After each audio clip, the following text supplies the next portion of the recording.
Well, tonight, a new survey by Imani Africa on pricing mechanism for cocoa has shown that majority of farmers feel shortchanged by Cocoa Board. The current price offered, according to farmers, is woefully inadequate and does not correspond with the international market price. Here's Ebenezer Sabute's report. Cocoa Board in September this year increased the producer price of cocoa by 8% to 8,249 cedis per ton. Now, despite the fact that this survey did not capture this current review, most of the farmers interviewed still maintained that they feel cheated. The report also showed that Cocoa Board failed to meet the expectation of farmers and other stakeholders. Also, 88% of the farmers believe that they do not have fair representation on the PPRC. And the farmer organization that represents them currently is the Kokoshi. Now, about 5% of the farmers acknowledge they have been paid a producer price that is lower than the announced producer price. So the purchasing class that engage them, they indicated that sometimes they are paid lower than what is being announced. Now, about 94% of the farmers are also not satisfied with the current producer price that have been determined. Now, let's remember that this questionnaire was issued out in August before the current producer price was set. However, chairman of the Central Regional Cocoa Farmers Association, Nana Addo, is of the view that Cocoa Board cannot be blamed alone. But at times when you go, it will be a different. So the prices that will set up, it will automatically, you will not get, because the final approval has to come from cabinet. So the president can decide what the PPRC, who is being chaired now by the Minister for Food and Agriculture. Formerly, it was being chaired by the Finance Minister. But now, Cocoa Board is under Ministry of Food and Agriculture. So the minister is the chairman. So in effect, what you're saying is that, yes, you could set the price, but the final say comes from cabinet. Oh, exactly. So Cocoa Board cannot be blamed. Yes, exactly. And then at times it also comes from the world price, how things are. The aim of the research, according to Imani, is to shed light on happenings in the cocoa industry. Our top story tonight, the Ghana Union of Traders Association says it would be meeting this Thursday to determine whether or not it should reopen locked-up shops of foreigners. The union made the decision after a crunch meeting with President Akufo-Addo in Accra today. My colleague Charles Aite has been engaged in leadership of GUTA just moments after the president's visit. He now reports. It has been a busy day for President Akufo-Addo as he met traders here at Okanshi in Accra. The main issue at hand has to do with the closures of shops belonging to foreign retailers. We do know that this has been a protracted issue for over 20 years now. Well, we've been joined by the president of the Ghana Union of Traders Association, Dr. Joseph Obin, who received the president and, of course, shared the grievances that local traders do face. What exactly did the president tell, and, of course, their reaction to the president's statement? So thank you very much, Doc, for your time here with us. So first of all, you came, you met the president. What was the president's message?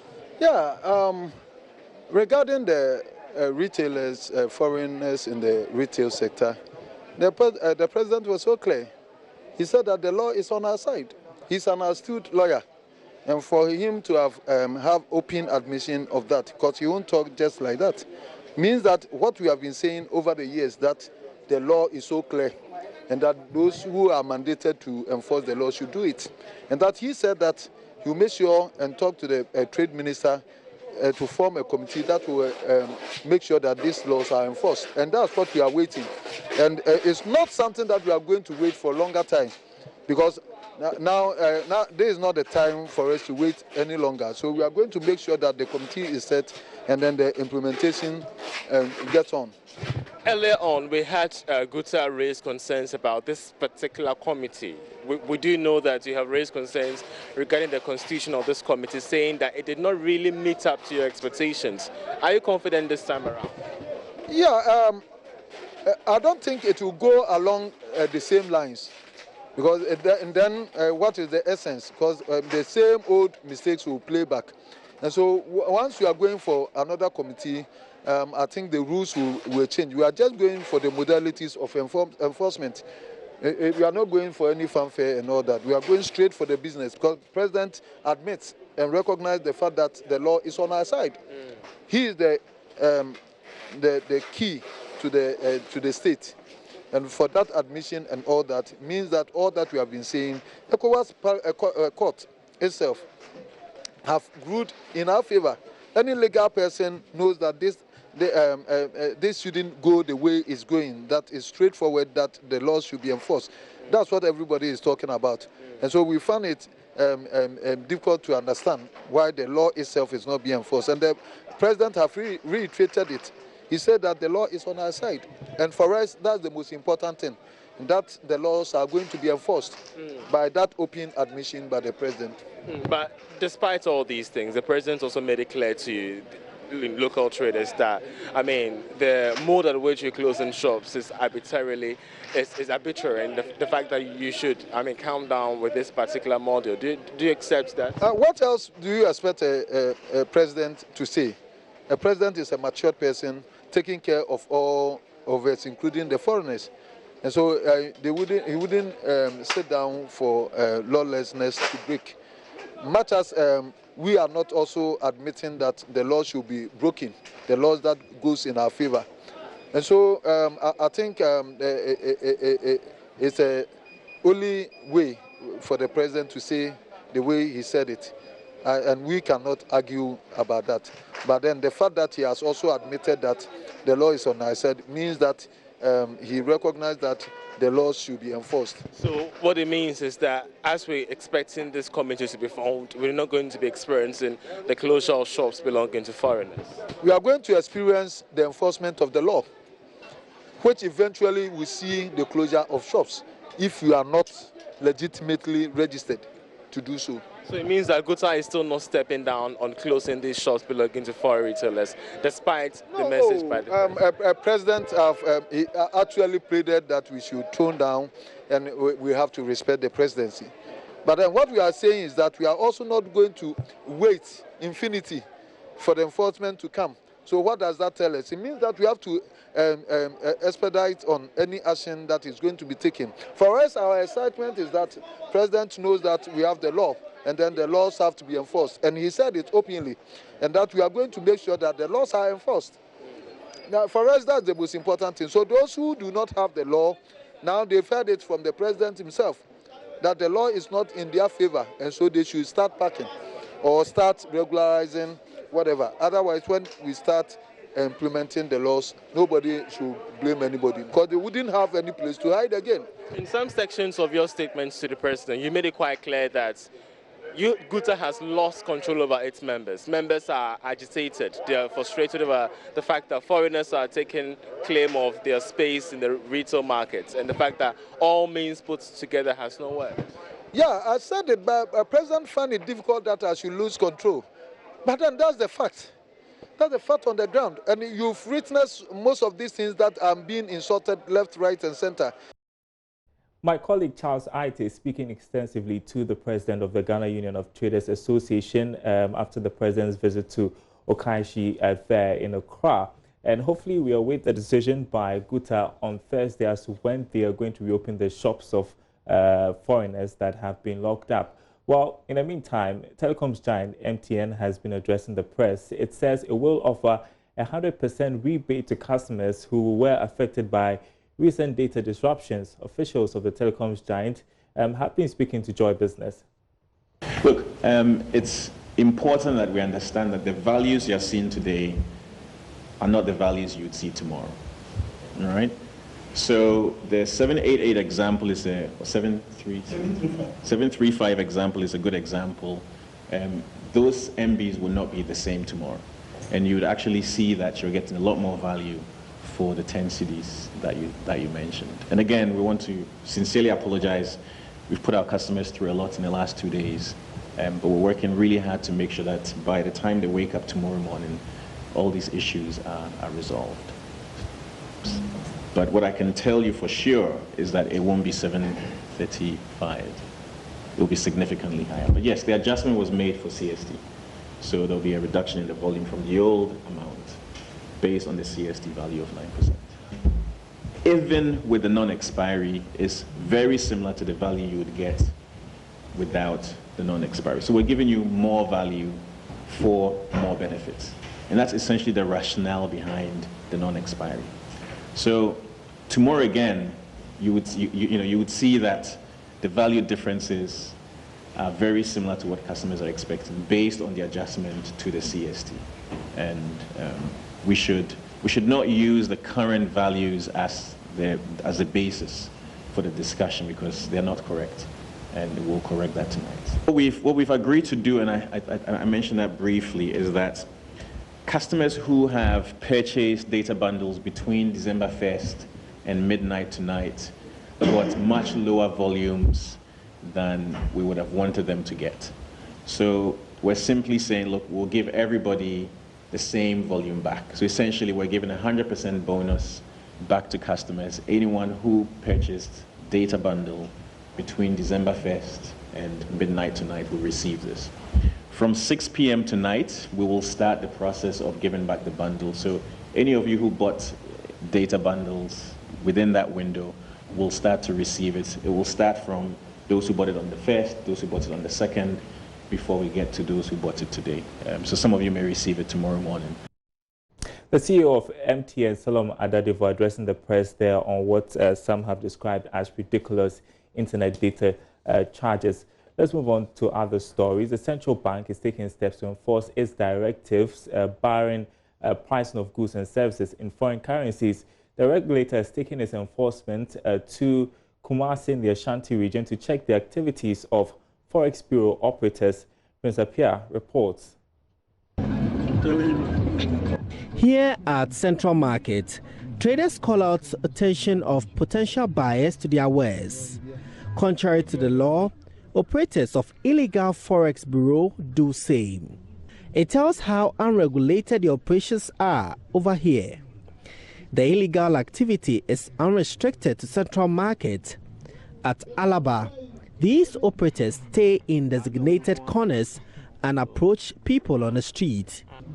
Here is a patron of both forms of operations. The well-structured ones, when you enter, you want to do any transaction with them, it will be like they will request for your ID card. They have a fixed rate, after which you take a receipt to ensure that exactly the amount you requested is what you get. But with the black market, you walk in freely, they take your money, give you back what you want. You can even negotiate for the rate for it to go. The Foreign Exchange Act, Act 723 of 2006, prohibits the pricing, advertising, and receipts or payment for goods and services in foreign currency in Ghana. Such violations are punishable upon summary conviction to a fine of up to 700 penalty unit or a prison term of not more than 18 months or both. Helen Eduse is Ashanti Regional Chairman of the Forex Bureau Association. Because they don't pay any overheads, no taxes, nothing to GRA, no SNIT, nothing to KME. And so it makes their rates more attractive than what we offer at the Forex Bureau. And so you can sit here in the morning, from morning to about 3 o'clock, and you get only about one person entering the Forex Bureau to change about £5 or $10 or $20. When business is booming very brisk at the black market, because of the disparity in rates and because they've been left unchecked. A Bank of Ghana team is currently in the region on a sensitization exercise to ensure adherence to its directives. Members of the team visited hoteliers, Forex Bureau operators, educational institutions and automobile companies which price their goods and services in foreign currency.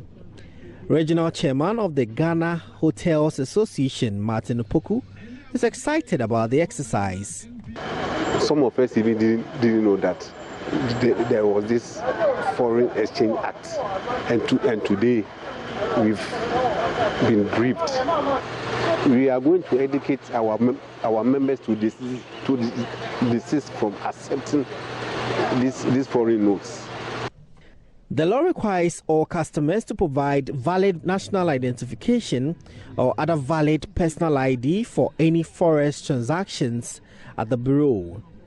We expect the Bank of Ghana to liaise with either immigration or other authorities to ensure that at the point of entry, they display billboards to inform our visitors that cedi is the only legal tender currency in the country. So, and we are licensed and we pay our license fee as well, unlike those who pay nothing at all. So we contribute immensely to the development of the nation.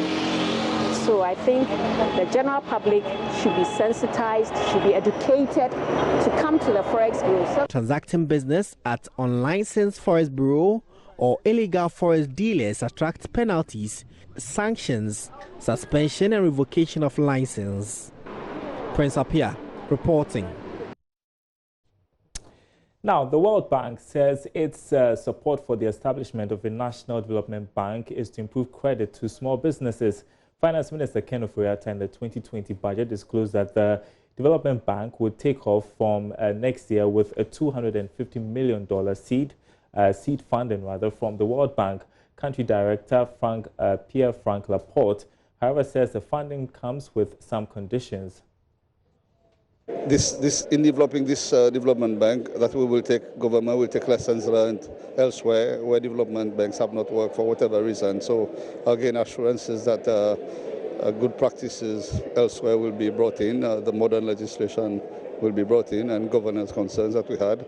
Government is mindful, and the fact that other development partners are on board, we feel that it's something that we will support. What was the rationale behind having this bank, World Bank, on board to support us? Is it about the fact that we are not seeing credit improve to businesses, or you want to see the growth of small businesses in the countries that you operate, or what was the reason?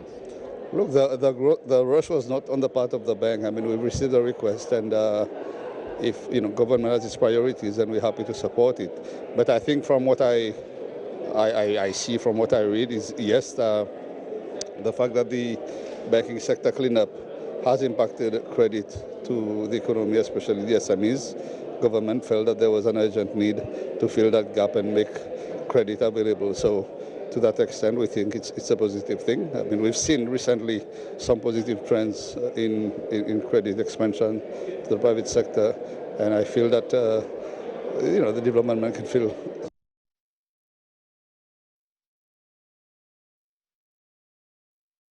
All right, that is Business Live tonight. There's more news on our website, myjoyonline.com/business. We have more on that article about the top 25 movers and shakers. Our own Springfield CEO, Audrey, there in that list. You want to take a look at that. Also, blaming telecom operators for cost of data is wrong. That is according to MTN South Africa. Interesting for your reading as we complain about internet charges at this time. My name is Darryl Kwao. Thanks for watching. We'll be back same time tomorrow.